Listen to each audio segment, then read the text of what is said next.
What is up and welcome to Manps on the Map, and in today's video we're back in the sky, this time reviewing American Airlines PREMIUM ECONOMY, and I'll be answering the question of questions. Is it the sweet spot when it comes to cabin class? So I decided to put this to the test, flying from Los Angeles, the City of Angels, to London Heathrow. And with it being an 11-hour flight, was it 11 hours of pure plain perfection? Or 11 hours of absolute nonsense? Now, having flown economy with multiple airlines and business class with British Airways, I think I've got a sense for what makes a good cabin. So I'm going to be covering it all, including luggage allowance, the check-in process, the seat and legroom, the amenities and infotainment, the bathroom experience, and of course, I'm Manps on the Map, so we've got to talk about the food situation aboard this Boeing 777. And if you stick around to the end, I'll be breaking down the price of upgrading to premium economy, including an up-to-date example, the price of which might just surprise you.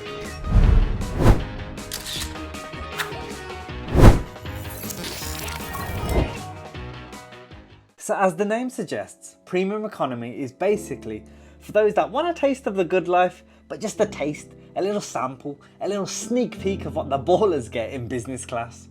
Now, this was an interesting one as it was a flight operated by American Airlines, in that it was an American Airlines plane, but I purchased the ticket through British Airways. The first perk of flying premium economy has got to be the luggage allowance, which includes two 23kg check suitcases, one personal item, so like a rucksack or a handbag small enough to fit under the seat, and one smaller carry-on suitcase that needs to fit in the overhead locker.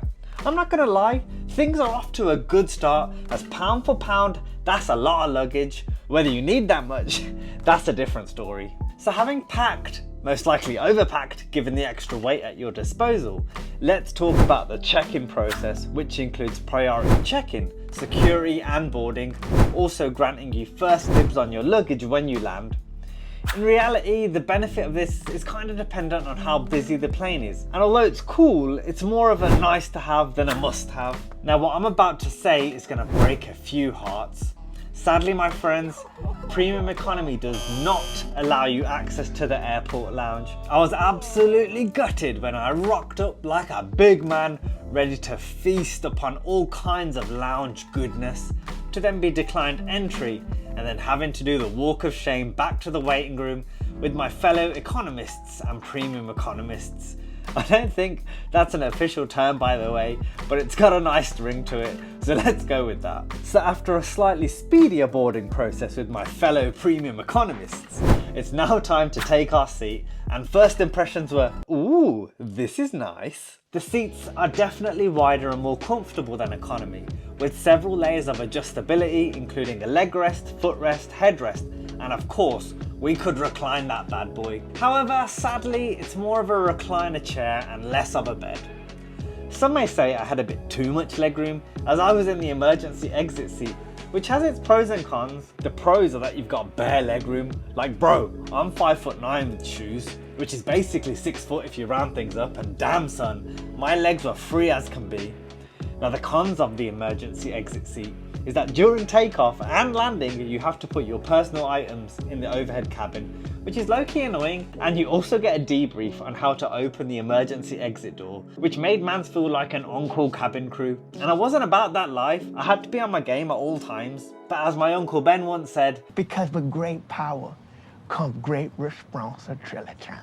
Of course, the rest of the seat is pretty standard, with a secret compartment for the tray table, and initially I was shook because I couldn't find the screen, but then after figuring out this janky mechanism from the depths of the seat, the screen contraption rose from the darkness. Now, despite the cabin being pretty dated, the infotainment system was amongst the best I've used on a plane.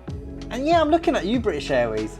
You guys need to fix up your infotainment game, because I've had bad experiences. Man, like American Airlines infotainment on the other hand, they came with a sense of responsiveness and finesse that all airlines should aspire for.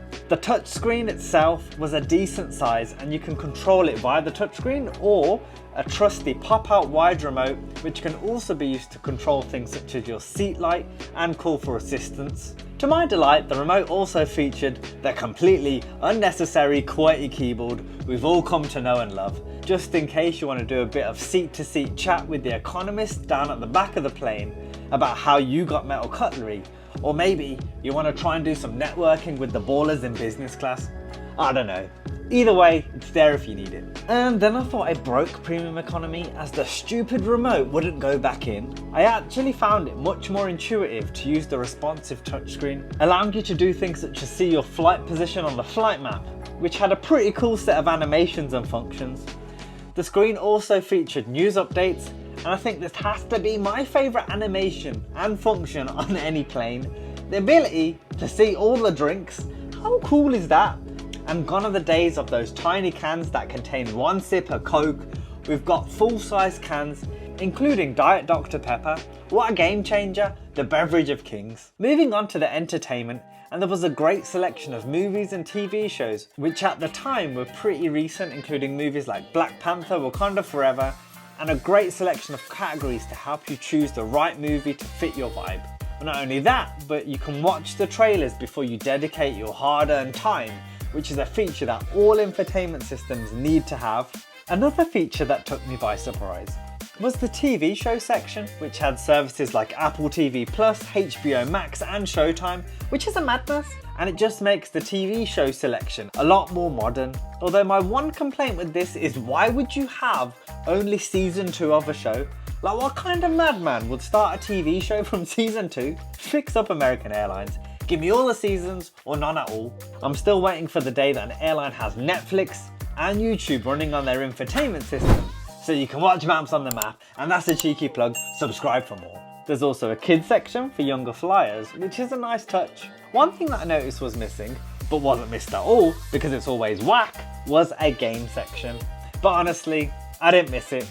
The games on these planes are always rubbish. It's like playing a game on an old Nokia mobile phone. Another thing that I always check on a plane is the Wi-Fi service, and I would have thought, this being Premium Economy, where the medium to big boys play, it'd be included, but I was wrong, very wrong. This is a joke. $29 for 2 hours of Wi-Fi, or $35 for the duration of the flight. Bro, we ain't made of money, you know. Who's going to be paying $29 for 2 hours of Wi-Fi? What a joke. Not impressed at all. Surely Wi-Fi should now be free on flights. If there was a dislike button for this American Airlines Wi-Fi price, I'd smash it. In that position, I just have to smash it. With the Wi-Fi causing crippling levels of debt, and now having been entertained by the in-flight infotainment, I decided to check out the amenities, as flying Premium Economy grants you a whole host of goodies, so let's check them out. First up, we've got your creature comforts, and these aren't just standard creature comforts, they're Premium Economy creature comforts, as according to the American Airlines website, and I quote, you can rest easy with premium bedding, including an ostrich pillow, lumbar pillow, and crepe weave blanket. On a level, the only crepe I want is with Nutella and strawberries, and as for my pillow, I hope no ostriches were involved in the production of such an item. As far as comfort goes, it's a pillow and a blanket, like nothing more to report. The headphone game, however, was on point, as gone are the cheapy in-ear headphones, and hello to cheapy over-ear headphones, which plug into the nifty little socket in the seat, located next to a USB and standard plug socket, providing some juice to your devices. Shinola Detroit is the provider of today's amenity kit. I say this like I've ever heard of Shinola Detroit, but included in such a delicate little case is a piece of card. What a great start. We've also got a pair of socks, an eye mask to block out any unwelcomed light, some lip balm for those chapped lips, a creepily small pen, the reasons for which are currently unknown, some hand and body lotion for incredibly smooth skin, a dental kit containing a toothbrush and enough toothpaste for a single tooth, and some earplugs to block out any unnecessary yapping. All of this amenity action has got me feeling a bit peckish, so let's talk about dining aboard this Premium Economy class flight. Food on the plane is one of those make or break things when it comes to your experience on a plane, and the same applies to this flight.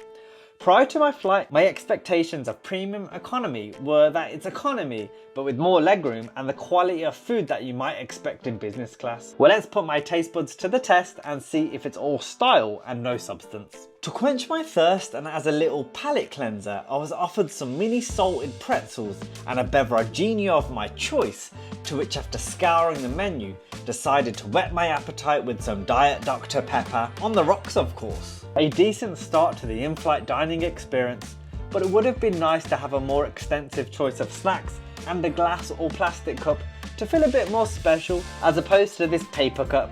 But hey, I'm not complaining. Like I said, the full-size cans and extensive choice of drinks more than make up for it. For the first course, I got the beef main, which came with potatoes and green beans, and it was okay. The beef was a bit too chewy for my liking. To accompany the main, you got your absolutely staple crackers and cheese and a side salad with this little cute vinaigrette. I love this little touch. Top marks. You can also carve up with a bread roll, but the star of this course has got to be the tiramisu, which was delicious. It had a beautiful caffeine-infused cake base with a layer of luscious cream and a dusting of chocolate powder for that finishing touch. And the fact that all of this was presented so beautifully with proper plates, metal cutlery and a fabric napkin definitely felt more premium than economy. So smashed it, American Airlines, well done. 9 hours later and it's time for meal number 2, the most important meal of the day, breakfast.